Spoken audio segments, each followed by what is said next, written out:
Temkin. Temkin. Temkin Bülent. Temkin. Yaman Bülent. Əslində gəlmişdik bugün Serblərlə burada möhtəşəm bir atmosferdə oyun izləməyə. Serbiya-Azərbaycan oyunu var hal-hazırda. Lakin texniki problemlərdən oyunu televizorda verə bilmirlər deyə biz hal-hazırda telefonda baxırıq. Gol vuranda bir dənə atmosferi görməliydiniz burada. Biz gol vurduq. Golu qışqırdım, sevindim. Bir də mənə dönüb baxdılar və ardınca da düzdür Serblər gol vurdu. Biz dost millətiyik, qardaş millətiyik, amma bu oyundur qardaş. Biz dünya çempionuyuq, onlar Avropa çempionu. Amma bugün Serbiyada Serblərə kimin güclü olduğunu göstərəcəyik. Ümid edirəm ki, ikinci hissədə tam bizim istədiyimiz kimi ssenari davam edir. İkinci hissədə görüşərik.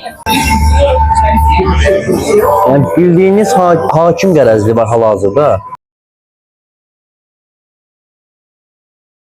Bilmirəm nə dərəcədə haqlıyım ya yox. Bu oyunda hakim konkret bizə qarşı aqressiya nümayiş etdirir. Oyun çox sürətli gedir və aqressiv şəkildə Serblər bizə qarşı davranırlar. Bir neçə epizodda Serblərin kartını vermədilər. İndi oyun penaltilərlə penalti loteriyadır. Görək hansı nəticə olacaq. Əgər biz çempion olmaq istəyirsə, Avropa çempionu Serbləri məğlub eləmək istəyirsə, bu oyunda qalib gəlməli. Finala çıxsa, finalda rəqibi həll eləmək olar. Əsas bu Serblərdir. Özü Serblərin içindəyik ya. Bizə baxırlar nə baş verir deyə. Biz baxırlar uğraşdır. İlk penalti bizdəndir. Kim vurur? Yes Bülent, yes Bülent. Elvin Bülent. Birinci zərbə qol.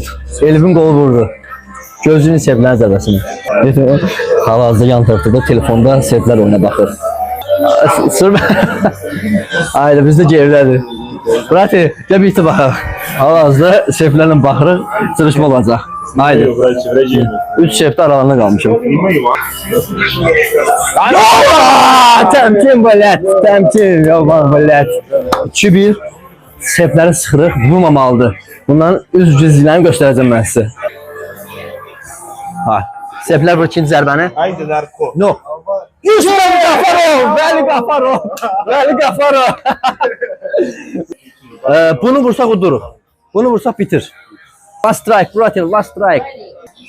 İşıqlar söndüyünə görə Şam gələ bilər indi. Byron. Last. Bye bye. No. Please. Video recording for my YouTube channel, Bratil. Ramiz.